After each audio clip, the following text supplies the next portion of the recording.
Ayan mga kabagang, dahil off pa rin natin ngayon at wala ako sa mood magluto, so nag-order lang ako ng aking pagkain.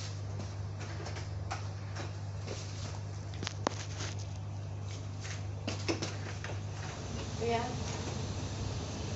ipot now, tomato sauce, ha? Yeah, two tones. Yeah, because last time, Yes, no, 13, no? 13. Thank you.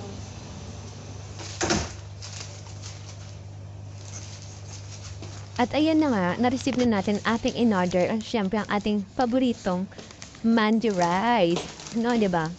Wala kasi ako sa mood magluto ngayon, mga kabagang, kaya nag-order lang ako.